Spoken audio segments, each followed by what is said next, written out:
Hey guys, welcome to another episode of the Success Agent Podcast. And today we are speaking with Jesse Zagorsky. He is obsessed with creating amazing client experiences while optimizing conversation rates. His San Diego-based team consistently does over 1 million GCI, and he's a national sales trainer, speaker, and he's appeared at NAR Annual Conference, Inman, and other events. Being a faculty member with Club Wealth, Jesse has facilitated many of their top-tier masterminds, as well as being the MC of their Business Strategy Mastermind and Listing Bootcamp. So without further ado, Jesse, what's up, dude? Dude, it sounds so good when you describe my life. I love it. It's like, will you just walk around behind me and introduce me wherever we go? Just absolutely. With some theme music. Yeah, the theme music would be really important. We'll discuss that one, right? Yeah. Yeah. No, life is good, man. Good. Well, thanks for coming. I know you're super busy. You've got all these things going on, traveling, doing video. You're much more high production than I am in terms of video. I just do a lot of just me. So I guess not necessarily. I do a lot of Facebook Live too, though. I mean, I like production, but I also like really low budget, no production. I think it's more authentic sometimes. Absolutely, people can relate. Especially if you screw up and just say stuff that you're like, you can't say that. My wife. But we did say it. We did, and it was funny. And now look at how many views we got. What's up? Exactly. So tell me about so basically our audience is people from all over. They're stumbling across this podcast. They're typing in real estate agent success, and they're stumbling upon this content. So so they're, what makes it relatable is that they want to hear the stories, because what happens is a lot of these podcasts you listen to, it's very like super generic, nothing's actionable. And so tell me like how you got into real estate and then how you ended up at EXP. Sure. Because I feel like a lot of this content out here, they try to avoid, saying that we're with EXP, but you know what? EXPers want to hear it. And other people that are hearing this want to know what's up with EXP too. Well, not only that, but there's enough people that are already at EXP now. I mean, what do we have? Like 26, almost 27,000. We're the third or fourth. I don't know if we're the fourth largest brokerage in the country or if we just bumped up, we're now the third largest, but there's enough EXP people that they're curious. And if there's other people who are quietly curious too. So I'm happy to tell. Absolutely. All right, man. Tell me your story. Yeah, man. So I kind of grew up in a real estate family. My dad's been a broker for 30 years, but they never ran a brokerage. They actually ran other small businesses. My entire life, they were always very entrepreneurial. So I grew up at the kitchen table as a kid, like talking about business challenges and what was going on, but not in real estate. Then fast forward many, many years, got out of school, worked in corporate finance, not for me, moved to New York City, wanted to be a rock star, like legitimately like a guitar playing. I think you can see the guitar behind my head. Yeah. Right? Guitar still behind my head. Like, put out 8-9 albums, thought I was going to be famous. Didn't work. I didn't become famous. but I had a lot of fun, right? So when I was trying to figure out what I wanted to be, I was working at MTV. I was doing marketing for them, and I was talking to my mom. And they had sold their past business, and she had become a real estate agent. And so for the last 2 years before I started talking to her, she was just a solo agent. She was selling like 40, 50 homes a year in like her first year and second year, which is pretty darn good as a solo agent.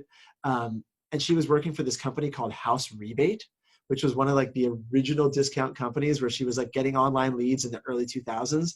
And she was like, this is awesome. I'm making money, but I don't think I actually have to do the rebate angle. Like, I think I could branch off and, be a more traditional agent, but leverage some of the internet marketing. And that's when I moved back to San Diego and we partnered up. And nice. That's been the rocket ship ride since then. So you were indie brokerage then, basically, before. And we actually first were Remax for a few years. And then we became independent. Then I took a detour through Sotheby's briefly and back to independent. The Sotheby's was interesting. That anyone, this comes up sometimes when you're talking about brokerages. I had a client who was an institutional client that was looking to give out a luxury listing, and they started interviewing a Sotheby's agent because the client said, well, I'd like to talk to a Sotheby's agent. And I said, well, I'm not going to lose a listing because I'm not with Sotheby's. So the time I was there, it's funny. It's a great company. I won't say anything negative about it, but I did not ever pick up a single listing because I was with Sotheby's, right? Like people hire agents. They don't hire companies. I'm talking about sellers, right? Sellers hire agents. They don't hire the company. And it didn't matter what flag I was flying. We ended up having the exact same thing. Yeah. So makes Yeah, sense. absolutely. So you've gone through this journey, you've bounced around a few times. And so how did you end up where you're at right now? How did I end up now? So I took a detour through Southeast Asia, 2013 and 2014, right? I trying to think of how to frame this up for you. I was selling a lot of houses and I was loving my life. I'd gotten married, but I was ready for a change, right? So my wife and I basically just up and moved to Southeast Asia. Wow. So, I mean, really, I was selling a lot of bank-owned homes, and it was as that market was kind of trailing off. So I knew I was about to make a change and jump back into the retail market.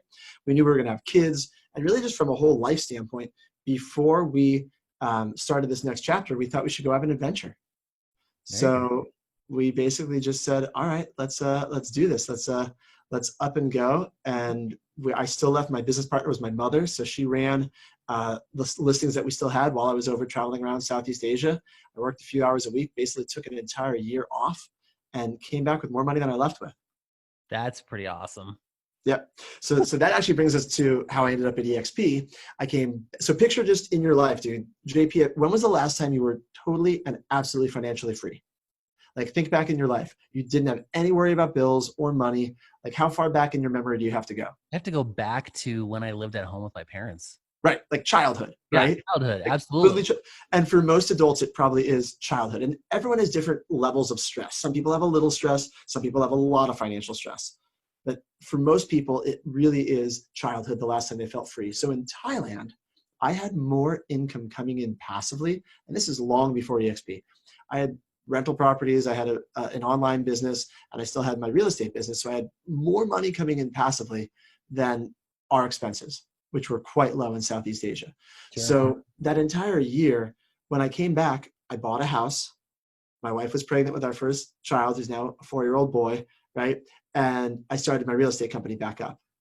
I went from no financial stress to the most financial stress I've ever felt in my entire life. Right? And you felt like you made the right decision, right?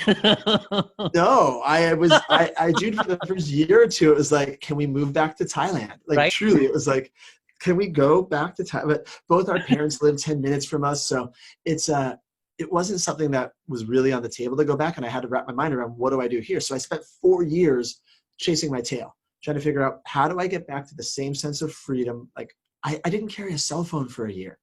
And I went back to being a real estate agent where like this phone in my hand here was like on me 24/7 again. And it wasn't until one of my business partners on our online business said, hey dude, I went to EXP. And you would think immediately I would have been like, yeah. I was like, no, I don't want to talk about it. I don't know what it is. Don't care. I'm busy. I'm stressed. Leave me alone. Sure. Like really, I said no to him for like 9 months. I was like, he sent me video after video. I watched like 3 minutes and I shut it off. I watched 6 minutes and I shut it off. Right. So finally he stopped pushing it on me and I started doing a little research myself. And this guy he's the best man at my wedding, business partner for 10 years. And I still wasn't listening to him. So did a little research myself. In about a week and a half, I totally sold myself. I was like, this is incredible. And just jumped in. And that's how I ended up at EXP now. Nice. But it was that sense of a financial freedom. The fact that you're actually building a true business. Sure. So you have multiple income streams. That's what created the lifestyle I had in Thailand.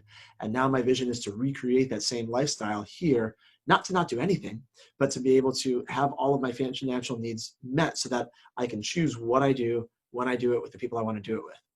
Yeah. And that's the ultimate goal. And that's what's missing in the traditional brokerage model.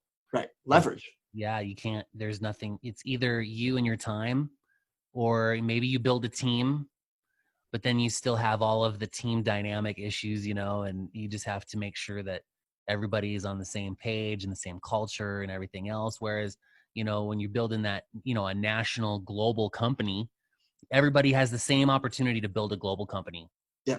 you know It's pretty amazing. It's very democratic like that, right? Like anybody is able to create, like there are obviously some people who are better at building organizations, but you don't have to have any track record and any history. Like literally anybody is capable of creating the same thing. It's pretty amazing. Just keep telling your story and people relate and they're like, Yep.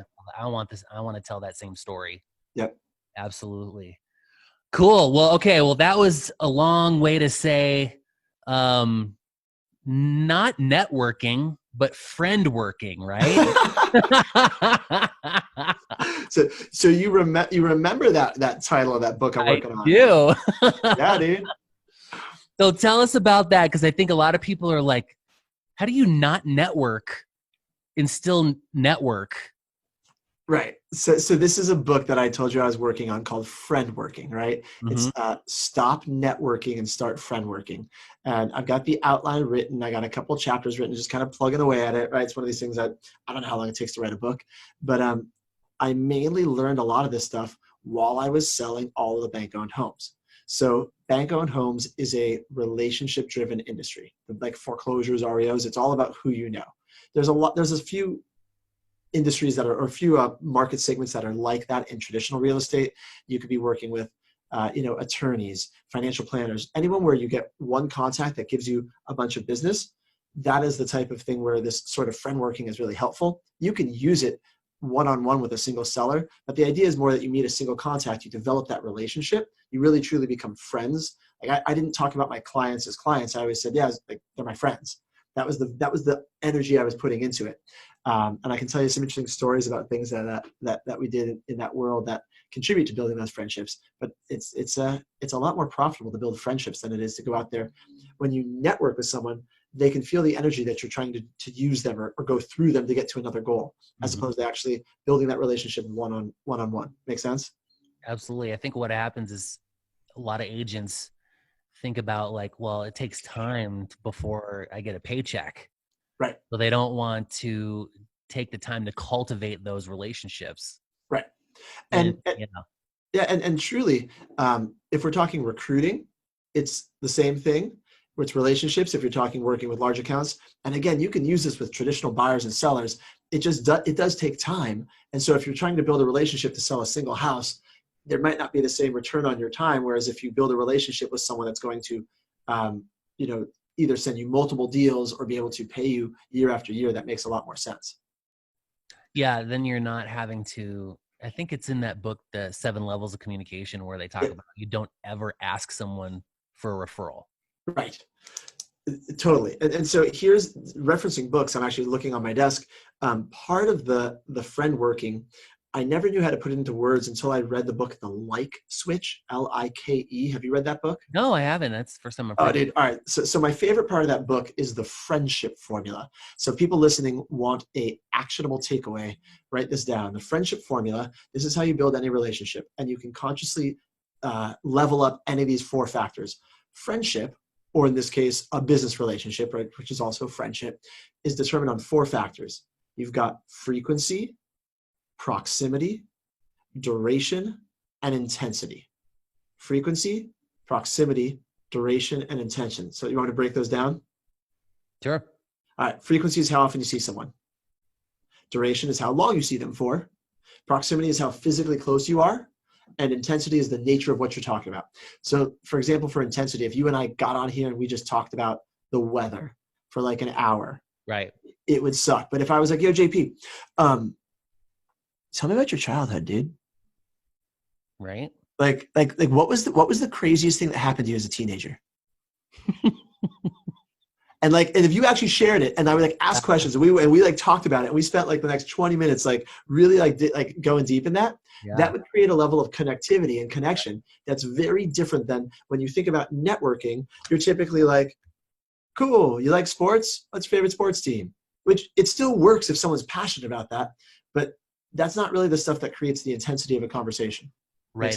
Stuck in that framework of like there's like an end goal to the conversation. Whereas when you're having those friendship conversations, you don't have no like agenda. Right. You're really just connecting because you genuinely care. Yep. And you absolutely want to be all in, and and the frequency piece, you want to talk again. You want to see that person again. Yep. Whereas a lot of times with realtors, they want to get the deal done and then set it and forget it.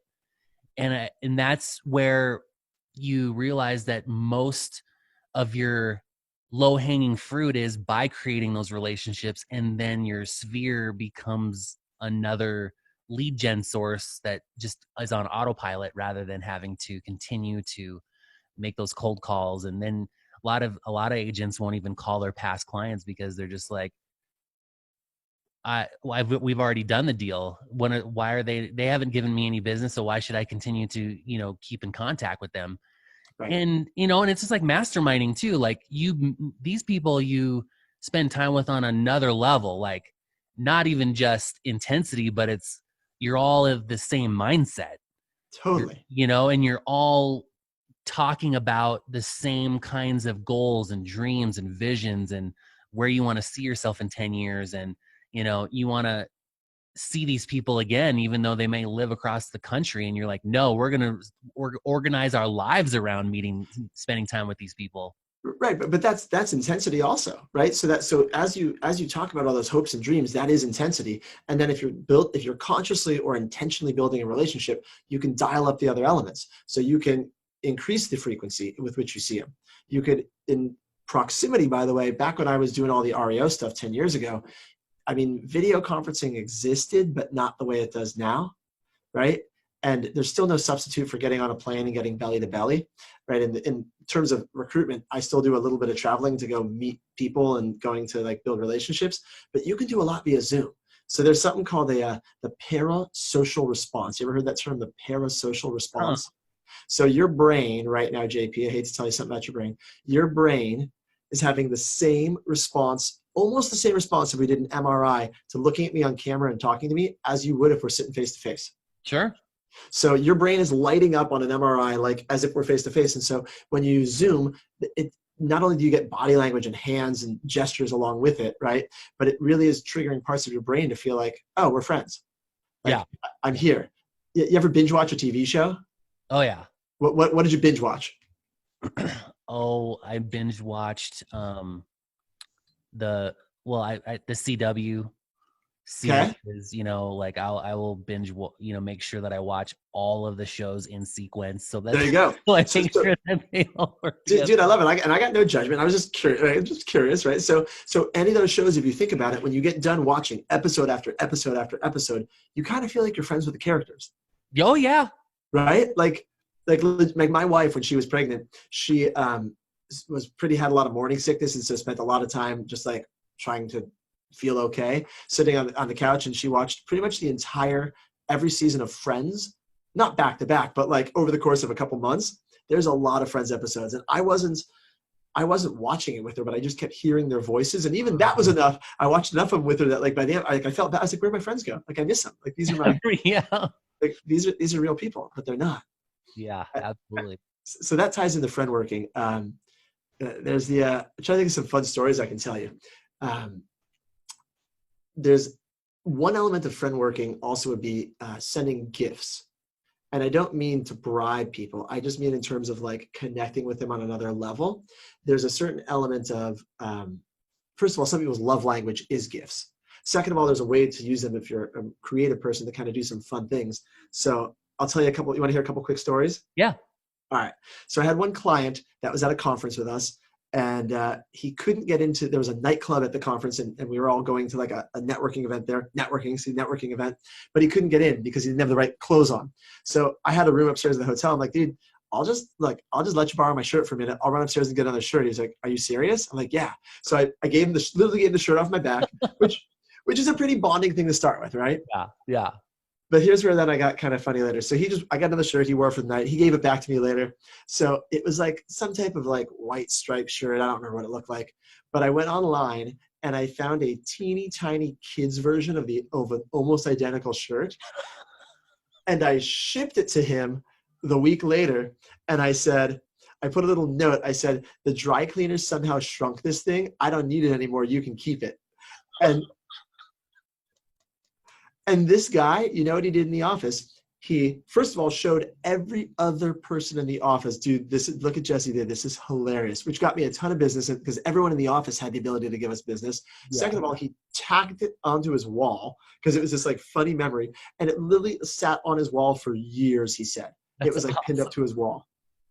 That's awesome. Right. So when you get creative with the marketing in terms of, and your connection, because the way you connect is part of marketing. Like, could you think of having your business card on someone's desk for like years and years? Like, no, they're thrown away. Yeah. Right. It's something like that. But you had a business card on his wall for years and years. And every time he walked in there, he thought of, oh, I should give that guy some business. Yep. Exactly. That's amazing. You know, and the thing too is like, we just so forget about how to connect in this business. We forget that it's not the huge big party at closing and then, you know, you forget about them. You know, it's like, you know, you want to, you know, drip on these people for, you know, forever. Have you ever heard of Client Giant? No, what's Client Giant? Oh, dude, it takes what you're doing and puts it on autopilot. Really? Yeah. Client Giant. I'll send you a referral link. Please. I'll get a $25 credit. So I will happily sign up through you so you get a $25 credit. So basically what it does is it drips on someone infinitely. You basically spend, it's $9.99 a month.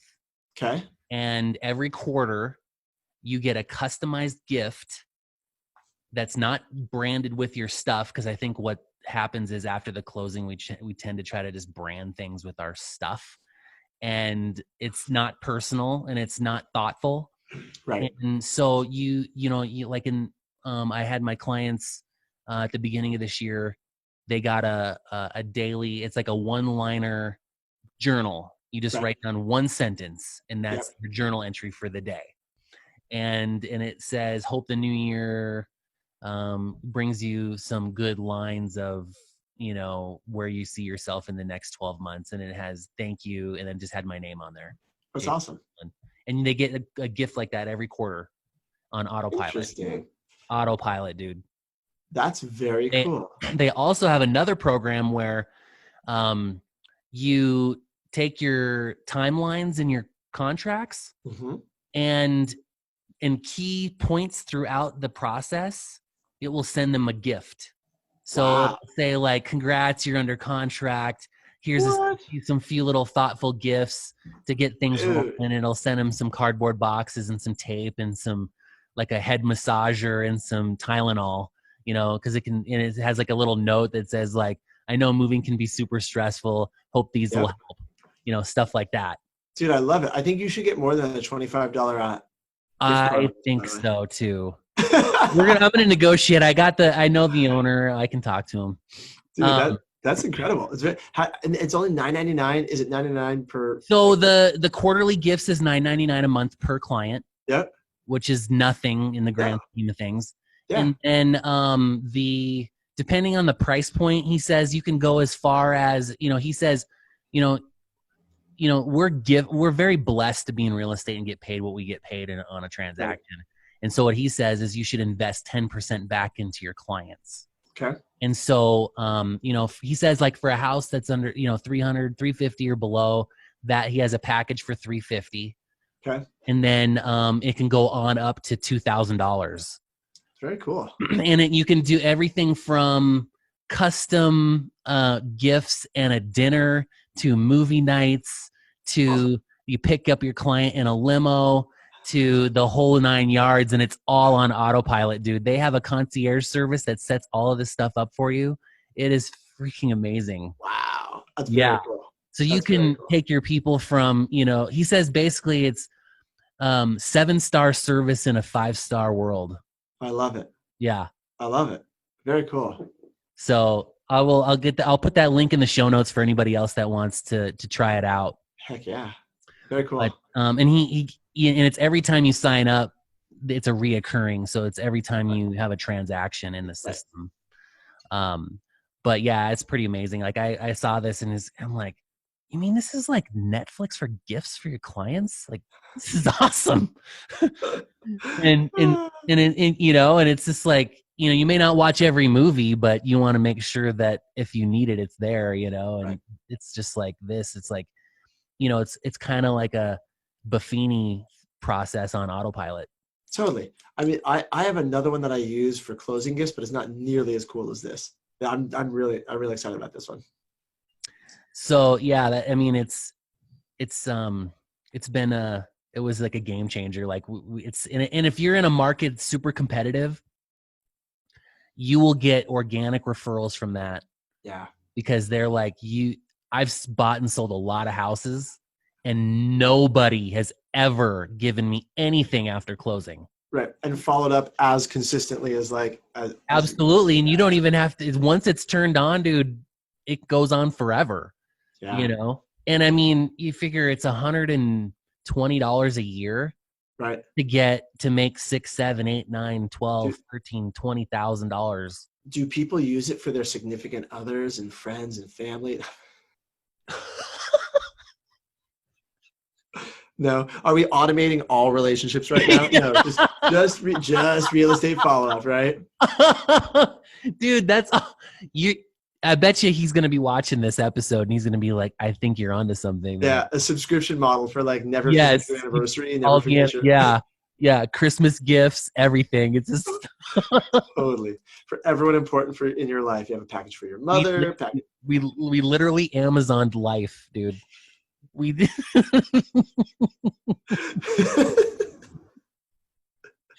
All right, moving on. All right.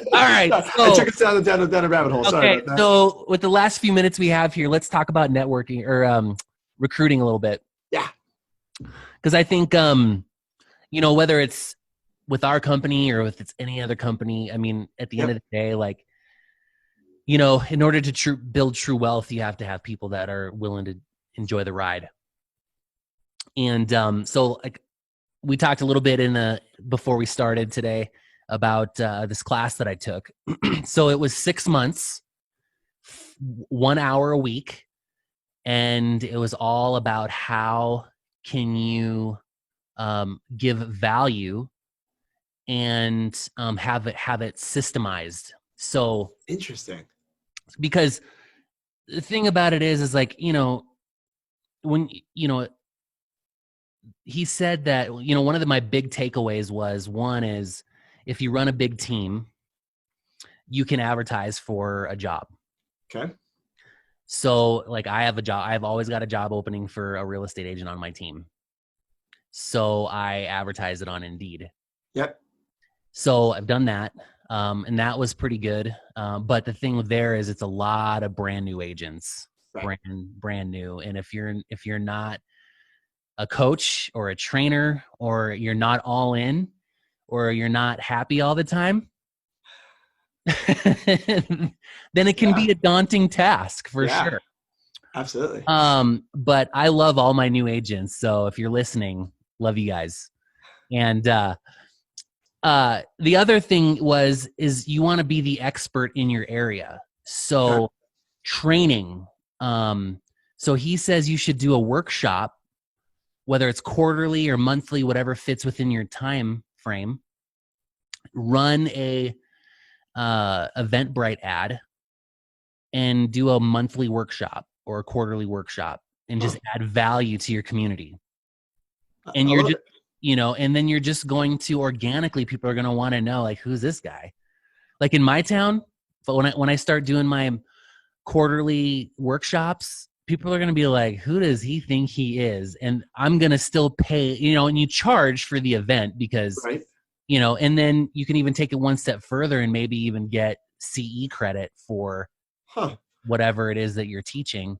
And eventually people aren't just going to come to like a lunch and learn. They're going to come because they're going to learn something. They're going to get a takeaway. Right. You know, so when are you starting those events? I'm doing my first one in March. Nice. Yeah. I love it. So, this is an interesting course because what started this was before we started rolling today, JP gave me a little tip. We were talking about how to make sure you are looking at the webcam. And I have these giant monitors with my camera in the middle. And I was like, have you ever to figure out with my new setup how to look at the cameras? Like, dude, just minimize, shrink the little window at the with the screens, so the little picture is really tiny. Just put it right next to, above, below, next to your camera. That way, it looks like you're staring directly at the camera. So that's where this started. So that was the one little nugget of this much bigger course that you took for weeks and weeks. Yeah. I love it. Yeah. So, I mean, it's just amazing. Like, and it really comes back to, I don't know if you've read the book, The Giver's Gain. No. But the whole premise of that book is the more you give and the more value you pour into others, they're going to want the same thing. And so then and so like, even with these workshops and stuff, you pay a nominal fee, whatever makes sense in your market. Yep. I'm sure people in your area would probably pay $150 to come to a 3 or 4 hour course on how to lead gen, for instance. Yep. Because the thing is, in life, the 80-20 rule still applies. So it doesn't matter if you give away your secrets, because they're not going to use them anyways. Totally. Yep. So, I've always lived by that. And I think even in real estate, it's not like 90-10, So it's just one of those things where if you just give value, people are going to want to know. They're going to like, what Kool-Aid are you drinking? Because I want some. And that's the reality. It's like they're going to want to engage in whatever it is that you're doing, because obviously you've got time to do these workshops. You've got time to interview agents. You've got time to coach. You've got time to pour into these people. And you're going to see at some point that they're going to be like, well, we don't get that where we're at. Right. We're not getting any value. Well, that's the train, lead, and coach your competitors' agents better than their current management. And at some point in time, when they're ready, or if they're ready to make a change, they'll consider you. That's a John Cheplack. He's a recruitment coach. That's one of his mantras that he just give him value. Yeah, I'm with you, man. I love it. So there you go. That's the nuggets for today. Cool. Well, cool, man. Well, this has been good. We're going to have to get together and we're going to have to like really come up with some coherent topics next time. too rambly? Was this too roundabout? Out of all the ones I've done, this one has probably been the most schizophrenic one that I've done. But you know what? It's awesome. I love it because I think the good nuggets that come out are the ones that are the spontaneous, like stuff that just comes out instead of like, okay, well, we're going to stay within this framework and then we're just going to do that for the next 45 minutes. And to me, it's like, I think some people are like us, they're like, okay, I get it. On to the next thing. Right. Yeah, got it. On to the next one. Okay, perfect. And you get like 7 or 8 little nuggets and they're like, as soon as they're done, they're like, I can take that with me right now. I'm actually going into a listing appointment right now and I think I'm going to use that. There you go. There you go. Well, hopefully someone got something actionable out of this. I take full responsibility for the schizophrenic nature of this show today. Well, that's awesome, man. So if somebody wants to get a hold of you, how can they best get a hold of you? They can find me on social stuff, Jesse Zagorsky or JZ. I believe you can find me on Instagram as well, but Facebook, Jesse Zagorsky, and hit me up. Happy to chat. Sweet, man. Well, I appreciate all your time today. And thanks for having me, JP. It's fun, dude. Yeah, we're going to have to do this again real soon. I'm in. So, all right, man. Well, I appreciate your time. And that has been a wrap of another episode of the Success Agent Podcast. Thanks, guys.